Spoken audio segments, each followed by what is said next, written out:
Imagine this.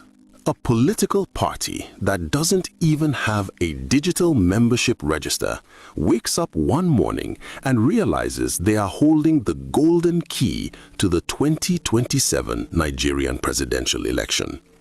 It sounds like a Nollywood script, doesn't it? But this is exactly where the African Democratic Congress, the ADC, finds itself today.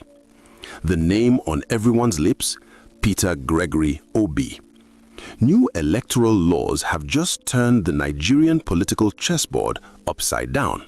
What looked like a death sentence for smaller parties has suddenly become a victory path for the man who almost rewrote history in 2023. Today, we're breaking down the hardcore mechanics of how INEC's new rules are forcing the ADC's hand and why this might be the most dangerous move for the current administration. Let's talk numbers. The INEC new framework isn't playing games.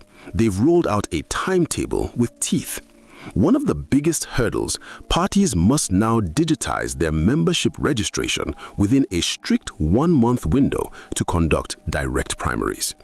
The ADC's own publicity secretary has already admitted on live TV they can't meet that deadline. To run a direct primary, you need a verifiable digital database. Without it, your primary is legally questionable and INEC will flag it immediately. For most parties, this is a disaster, but for the ADC, this failure has opened a secret door.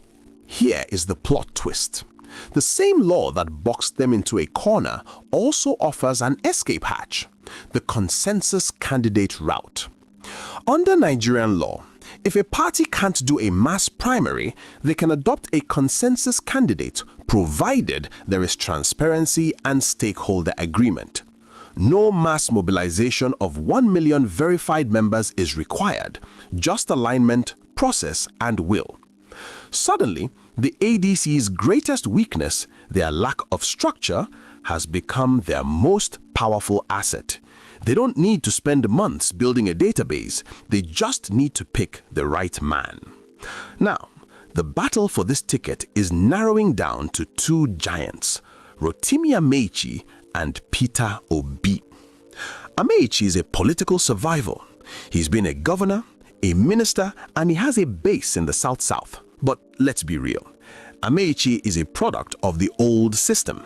He served under the APC machinery that many Nigerians are desperate to move past. Then there's Peter Obi. Obi isn't just a candidate, he is a seismic event. In 2023, he won Lagos, the fortress of the APC, without a traditional godfather or a massive funding machine. The obedient movement didn't die after the election, it went underground. It's waiting. If the ADC picks Obi, they aren't just getting a name on a ballot, they are inheriting a ready-made, battle-tested movement that spans the north, south, east, and west. What does the ADC need? They need credibility. They need a candidate the international community respects and young Nigerians will actually wake up on a Saturday morning to vote for. Obi checks every box. He left a surplus in the Anambra Treasury, a documented fact. He has the diaspora support, the youth appeal, and the business background to handle a failing economy.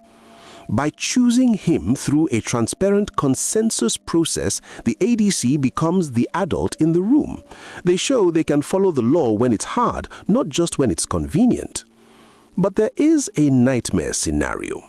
If the ADC fumbles this, if they allow internal power brokers to sell the ticket to the highest bidder or fail to use the consensus route correctly, they risk not being on the ballot at all.